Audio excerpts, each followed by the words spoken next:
열매로 알리라 라는 제목으로 조영재 목사님 말씀 전해 주시겠습니다.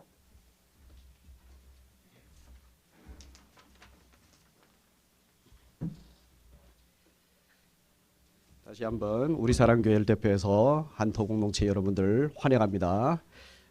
저 마치 시집간 딸집 친정가족들이 방문하듯이 우리 사랑교회를 방문해 주신 한토공동체 여러분들 다시 한번 진심으로 감사드리고요. 이렇게 함께 예배드릴 수 있어서 정말 감사합니다. 지난 몇 주 전에 우리 하성희 목사님이 우리 교회를 방문하셨어요. 그래서 방문하신 후 같이 예배 한번 드리자고 제안을 하셨습니다. 그런데요, 저희 예배당이요 원래요 지난주까지만 해도 저쪽이었습니다. 저 지금 주일학교가 있는데도요, 여기에 한 3분의 2 정도의 곳인데 여러분들 다 지금 보니까 다 못 들어갈 뻔했습니다. 그랬는데요, 딱 2주 전에 하나님께서 인도하셔서 여기를 터뜨려서 예배당으로 할 수 있게끔 해주셨어요. 기가 막히게 타이밍이 진짜. 그래서 하나님께서 우리가 함께 이렇게 예배 드리는 것을 기뻐하셨던 것입니다. 그래서 함께 예배 드릴 수 있도록 이렇게 예배당을 이렇게 넓혀 주신 거예요.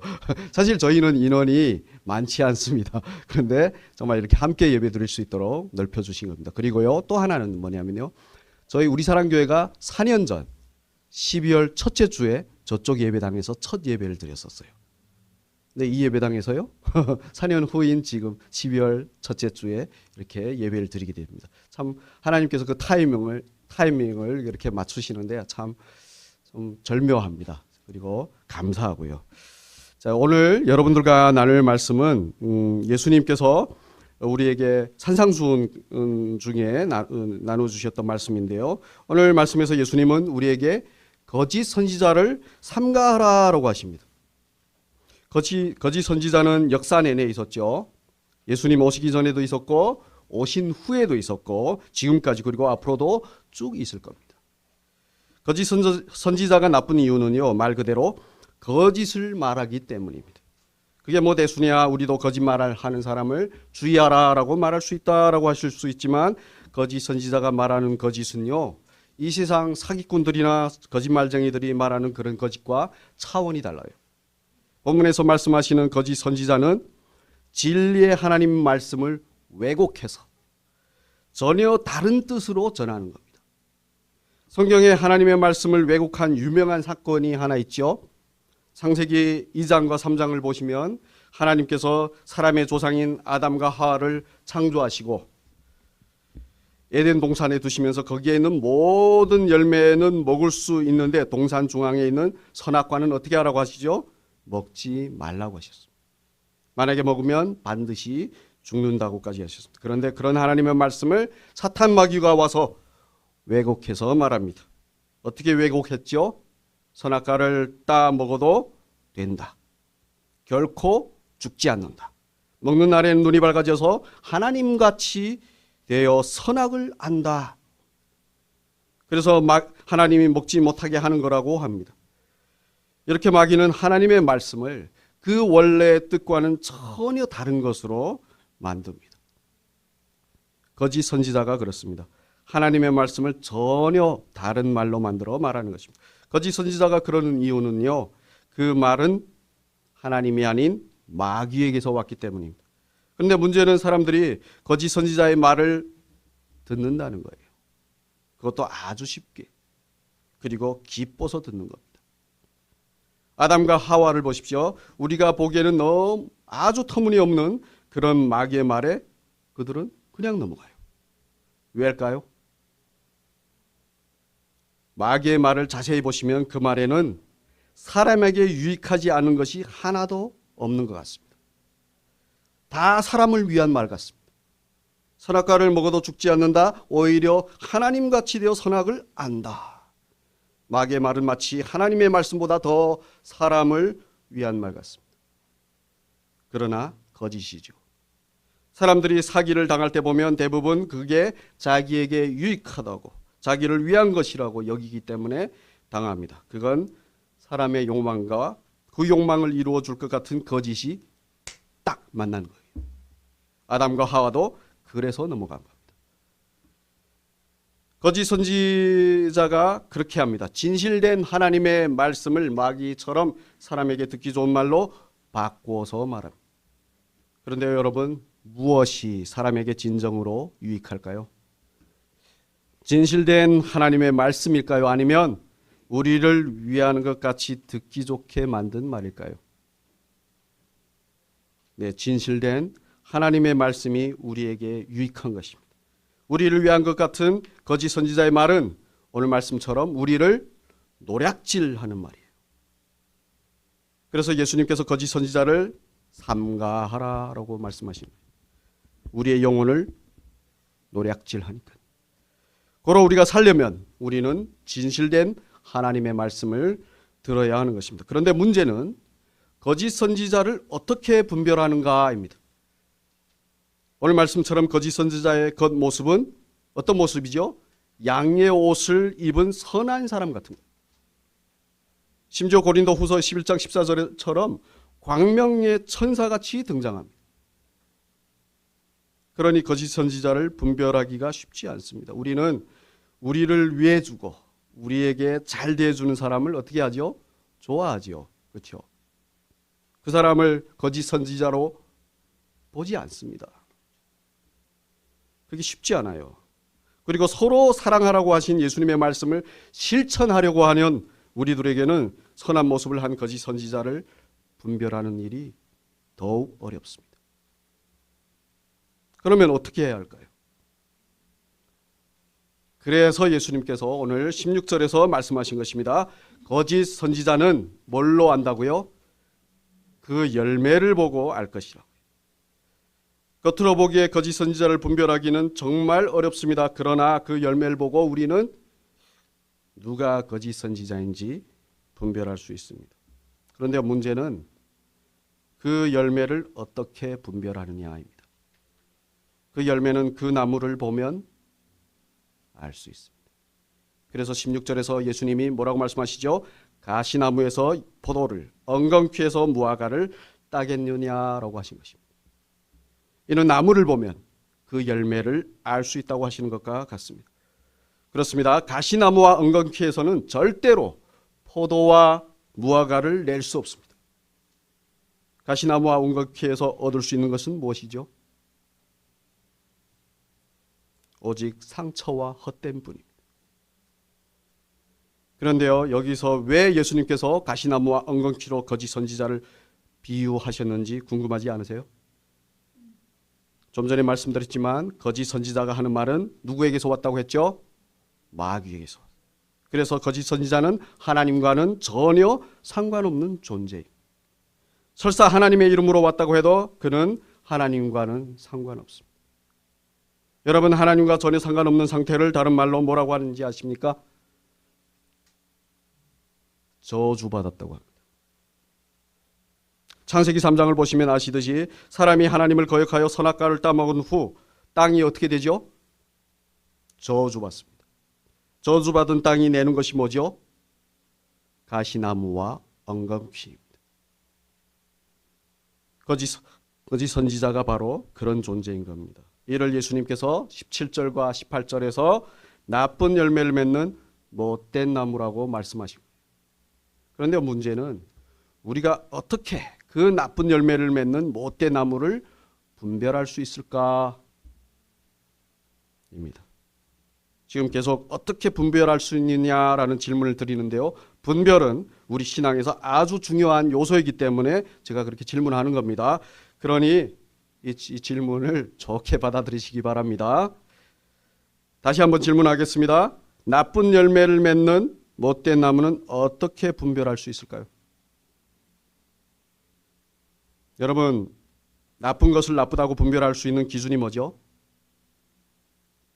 좋은 것이 있으면 그 좋은 것을 기준하여 나쁜 것을 분별할 수 있습니다.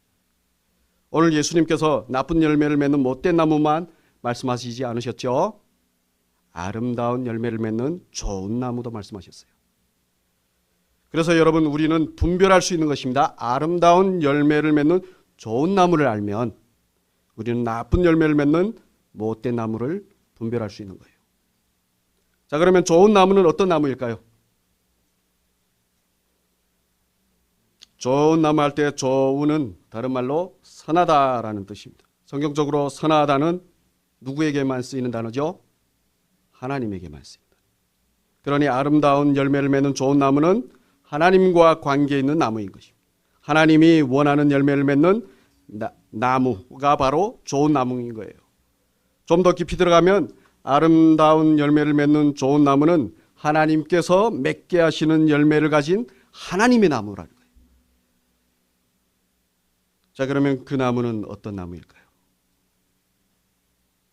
좋은 나무, 즉 하나님의 나무라고 했으니 하나님으로부터 온 나무겠죠. 성경은 그 나무를 누구라고 하죠? 예수님이라고 합니다. 요한복음 15장 1절 보시면 예수님은 자신을 참 포도나무라고 하셨어요. 참이란 뜻은 진리란 뜻입니다. 진리의 포도나무라고. 오늘 16절에서 말씀하신 포도를 맺는 그 나무라고 하신 것이죠. 우리는 모두 예수님이 어떤 분이신지 압니다.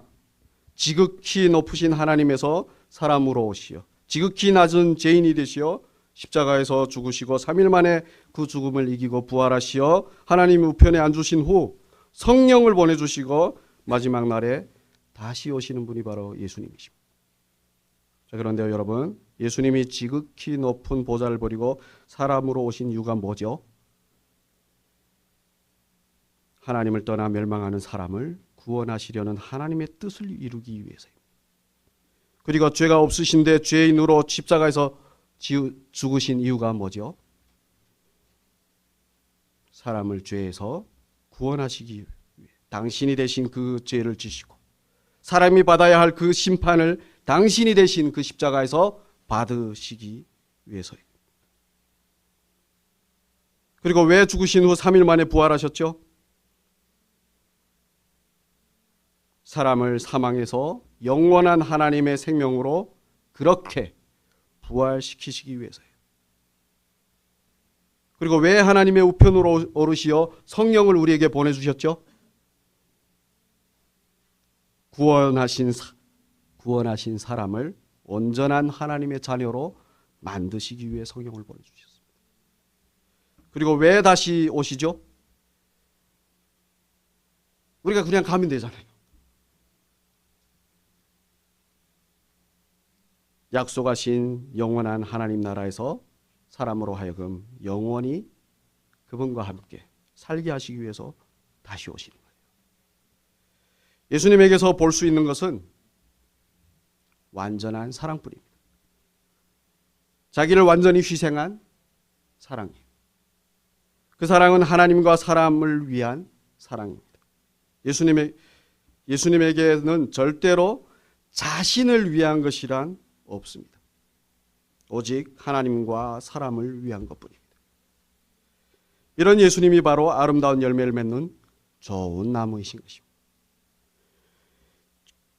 다른 말로 진리의 선지자라고 하죠. 우리가 이런 예수님을 잘 알면 우리는 나쁜 열매를 맺는 못된 나무, 즉 우리의 영혼을 노략질하는 그 거짓 선지자를 분별할 수 있다는 것입니다. 아무리 양의 옷을 입은 선지자, 선한 모습이어도 광명의 천사 같은 모습이어도 우리가 예수님을 잘 알면 우리는 거짓 선지자를 쉽게 분별할 수 있습니다. 자, 그러면 누가 거짓 선지자입니까? 저는 오늘 우리가 다 아는 어떤 이단이나 다른 사람을 논하지 않겠습니다.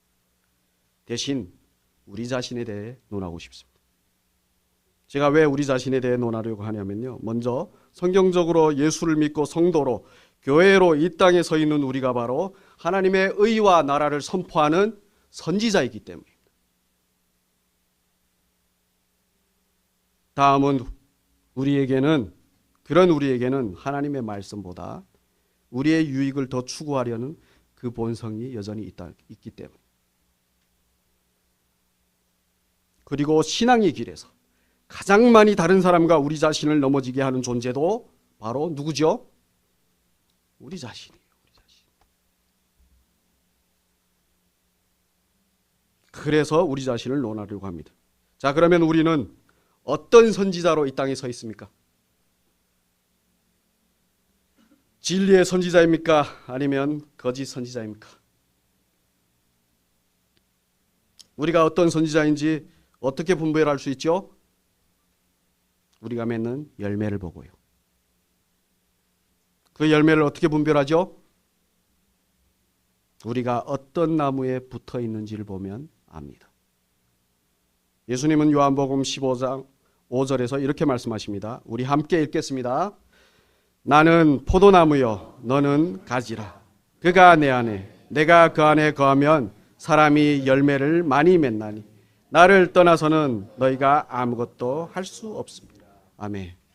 우리가 예수라는 좋은 나무에 붙어 있으면 우리는 아름다운 열매를 많이 맺을 수 있습니다. 그러니 우리가 진리의 선지자인지 거짓 선지자인지 아는 방법은 바로 우리가 예수에게 붙어 있는지 확인하시면 돼요. 예수님에게 단단히 붙어 있으면 우리는 자연히, 여러분 자연히입니다. 자연히 아름다운 열매를 많이 맺는 진리의 선지자가 될 수 있는 것입니다. 그런데 안타깝게도 많은 사람들은 예수님에게 붙어 있는 것보다 열매 맺는 것에 더 관심을 쏟습니다. 여러분 생각해 보십시오. 예수님에게 붙어 있지 않으면 절대로 맺을 수 없는 그 열매에 관심을 쏟아봤자 무엇을 얻겠습니까?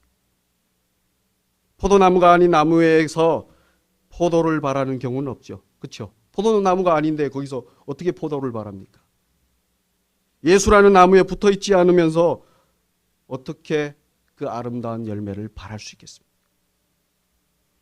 여러분들의 이해를 돕기 위해서 하는데요. 제 주변에는 결혼을 안 한 친구들이 좀 있습니다. 근데 간혹 어떤 친구들이 그럽니다. 결혼보다도 아이를 갖고 싶답니다. 근데 웃기죠. 혼자서 어떻게 아이를 가져요? 자녀를 낳으려면 함께 해야 할 상대가 있어야 하는 것입니다. 마찬가지로 여러분 우리도 그렇습니다. 열매를 맺으려면 우리에게는 반드시 예수님이 있어야 됩니다.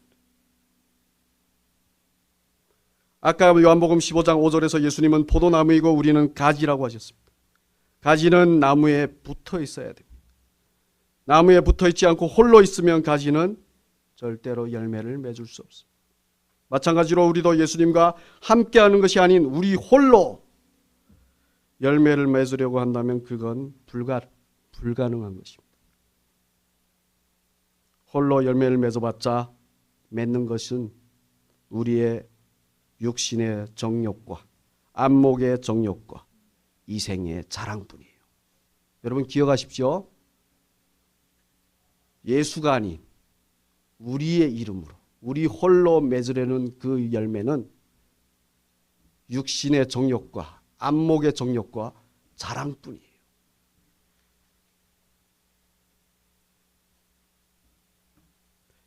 그것을 다른 말로는 헛되고 헛되며 모든 것이 헛되도다입니다.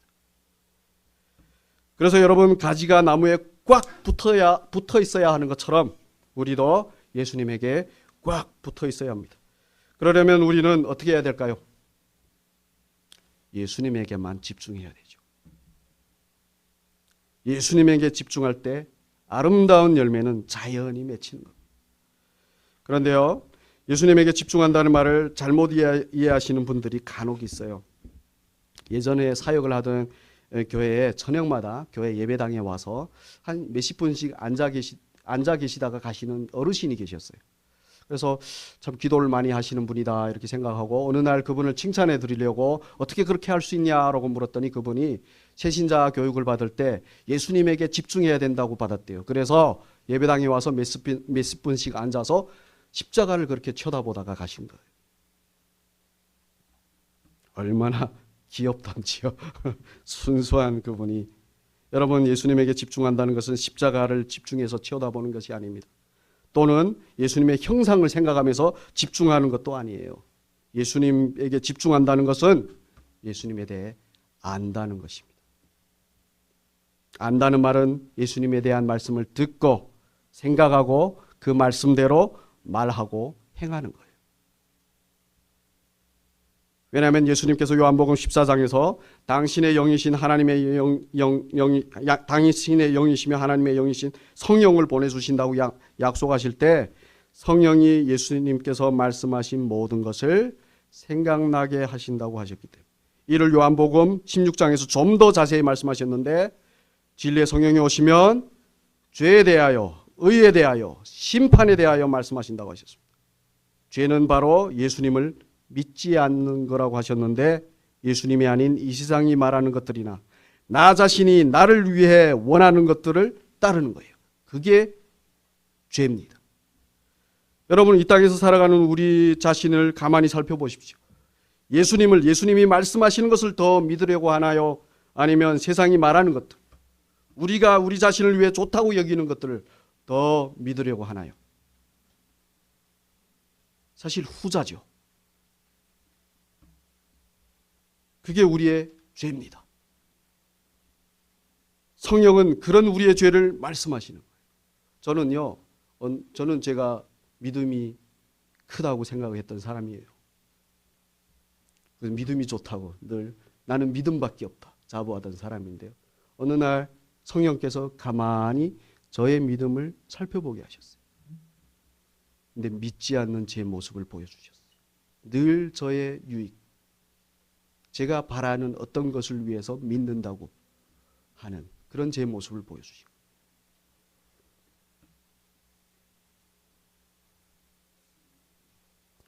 성령은 그런 우리의 죄를 말씀하시는 거예요.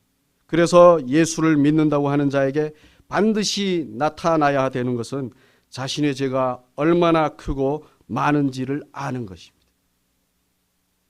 왜냐하면 나의 죄를 알아야 예수님이 나를 위해 지신 그 십자가의 은혜가, 그 죄인인 나를 사랑하셔서 당신의 아들을 내어주신 하나님의 그 사랑이 얼마나 큰지를 알기 때문이에요. 그 은혜와 그 사랑이 우리 삶 가운데서 계속 넘쳐나는데 그것은 바로 나의 죄가 얼마나 크고 악한지를 성령께서 말씀해 주심으로 되는 겁니다. 그래서 사도 바울이 로마서 5장 20절에서 죄가 더한 곳에 은혜가 더욱 넘쳤나니라고 말씀하시고, 그렇게 우리의 죄를 다 해결하시고 하나님께로 예수님이 가셨기에 우리는 더 이상 죄에 속하지 않고 예수님의 의에 속했다고 말씀하시는 것이 바로 성령께서 우리에게 말씀하시는 의에 대하여입니다. 그러나 이 모든 사실을 알지 않고 이 사실을 알아도 믿지 않으려고 한다면 그게 바로 이 세상 임금인데, 그는 이미 심판받았다고 성령은 말씀하신다고 하시죠. 이렇게 우리의 죄에 대하여, 우리의 예수님의 의에 대하여, 그리고 심판에 대해 아는 것이, 그리고 그것들을 우리 삶 가운데서 말하고 행함으로 경험하는 것이 바로 예수님에게 집중하여 꽉 붙어 있는 겁니다. 여러분 아셨죠? 어떻게 붙어 있는지. 여러분 생각해 보십시오. 우리 자신이 얼마나 죄인인지 알아서 그 죄를 해결하신 예수님의 은혜를 정말 뼈저리게, 저는 뼈저리게라는 단어를 자주 씁니다. 그리고 영혼 깊은 곳까지 경험한다면 우리는 예수님만 꽉 붙들지 않겠습니까? 항상 죄에 대해 애통하고 그 죄를 용서하신 그 은혜에 감사하는 그런 사람이 되지 않겠습니까? 그런 사람이면 당연히 오늘 말씀하시는 그 아름다운 열매, 갈라디아서 5장 22절 23절에서 말씀하시는 성령의 열매들인 사랑과 희락과 화평과 오래 참음과 자비와 양선과 충성과 온유와 절제 열매들을 자연히 맺지 않겠습니까? 그게 돼 있는 사람이에요. 이 성령의 열매들은 다 예수님에게서 나오는 성품들이에요. 이렇게 예수라는 좋은 나무에 붙어서 성령의 아름다운 열매들을 맺을 때 우리는 진리의 선지자로 이 땅에 서 있는 거예요. 그렇게 되는 것이 바로 하나님께서 바라시는 것입니다. 그런데요, 하나님은 우리도 예수님처럼 또 하나의 열매를 맺는 데까지 자라길 바라세요. 우리에게만 맺히는 열매가 아니라 또 하나의 열매를 맺는 열매로 자라기까지. 그렇게 자라는 과정에는 사실 우여곡절이 좀 있죠. 그러나 그 과정은 열매를 맺는 길입니다. 저는 우리 집 앞에 있는 한 나무를 통해 우리의 신앙을 이렇게 보게 되는데요. 봄이 되면 추운 겨울을 이겨낸 그 나무가 꽃을 피웁니다. 그걸 보면서 하나님의 생명이 흐르는 예수라는 나무에 붙어 있는 한 우리는 어떤 죽음의 고난이나 역경을 겪더라도 그 생명으로 반드시, 심지어 죽는다고 해도 반드시 다시 살아난다는 것을 알게 됐습니다. 그리고 화려한 꽃이 지는 것을 보면서 화려할 것만 같은 신앙도 그렇지 않다는 것을. 그러나 꽃이 지는 이유가 뭐죠? 열매를 맺기 위한 것처럼 우리의 신앙도 화려함이 지날 때 바로 열매를 맺기 위함이라는 것을 배웠습니다. 그리고 여름 내내 열매가 푸르싱싱하게 커가다가 가을이 되니 그 색이 변하는 것처럼 힘이 넘치고 승승장구하던 우리에게도 변화가 찾아옵니다. 대부분의 사람들은 사실 변화를 두려워하죠. 그리고 당황해합니다. 그러나 그 변화는 무르익기 원함이, 무르익기 위함이에요. 다른 말로 성숙이라고 하죠. 그렇게 성숙하면, 무르익으면 열매가 어떻게 되죠? 떨어집니다. 떨어진다고 하니 마음도 덩달아 같이 철렁 떨어지는 것 같습니다. 그런데요, 무르익은 열매가 떨어지는 목적은 바로 뭘까요? 또 하나의 열매를 위해 떨어지는 거예요. 물론 떨어져 다른 자의 먹이가 되고 발에 밟히기도 하고 무시당하기도 하고 하지만 그렇게 있다가 겨울이 되어 하늘에서 내려오는 거룩한 옷 같은 하얀 눈이 덮이면 그 포근한 눈 밑에서 꿈틀꿈틀 따뜻한 봄이 오면 새싹을 틔울 준비를 합니다. 무르익은 우리의 신앙도 그렇습니다. 마치 세상의 바닥으로 떨어지는 것 같을 것입니다. 세상은 인정해 주지 않습니다. 오히려 무시하고 심하면 밟아버립니다. 그렇게 있으면 다 죽은 것 같이 느껴질 겁니다. 그런데요, 여러분, 그렇게 다 죽은 것 같지만 생명의 씨를 가진 무르익은 열매는 결국 하나님의 거룩한 하나님의 은혜 안에서 또 하나의 열매를 맺는 그 길로 나가게 됩니다. 반드시 그렇게 됩니다. 그 상태를 생명으로 충만한 상태라고. 그런 상태가 바로 거룩한 진리의 선지자인 거예요. 그런 상태가 되는 여러분, 저와 여러분이 되기를 진심으로 축복합니다. 그런데요, 그게 혼자 될까요? 물론 하나님께서 자라게 하시는 분은 하나님이시지만 씨를 뿌리는 자가 있고 물을 주고 김을 매는 이가 있습니다. 우리 사랑교회 대부분 성도들은 저를 포함해서 오늘 이 한토 공동체의 섬김 가운데서 예수를 알고 믿고 성장할 수 있었습니다. 우리 여기 안 장로님 계시고 이우경 장로님은 제 1:1 선생님이십니다. 선생님 오랜만입니다. 여러분, 그렇습니다. 예수 그리스도 안에서 우리가 정말 또 하나의 열매를 맺는 정도까지 성장하려면 어떻게 해야 되죠? 서로 사랑하면서 섬겨야 됩니다. 그랬을 때 우리는 더욱 온전히 성숙한 열매를 맺는 그 열매로 나아가는 거예요. 그 열매는 우리뿐만 아니라 어디까지 맺을 수 있을까요? 저 북한까지요. 저 북한까지 맺을 수 있는. 우리가 그렇게 되는 것이 바로 하나님께서 간절히 바라시는 거예요. 우리가 우리 자녀를 어떤 마음으로 바라보시나요? 저는 자녀가 둘입니다. 큰 게 딸이고 작은 게 아들이. 그 부모가 되기 전에는 부모의 마음이 뭔지 몰랐습니다. 그런데요, 여러분, 그런 우리의 마음보다 10,000배 더 애틋하게 바라보시는 마음이 바로 당신의 자녀인 우리가 열매를 맺길 바라시는 하나님 아버지의 마음이죠. 왜냐하면 그분은 우리를 사랑하시는 아버지이시기 때문이에요. 그러니 우리가 그런 아버지의 사랑을 받는 자녀라는 사실을 알고 예수라는 좋은 나무에 굳게 붙어서 서로 사랑하면서 아름다운 열매를 많이 맺는 우리 모두 되시길 진심으로 축복합니다.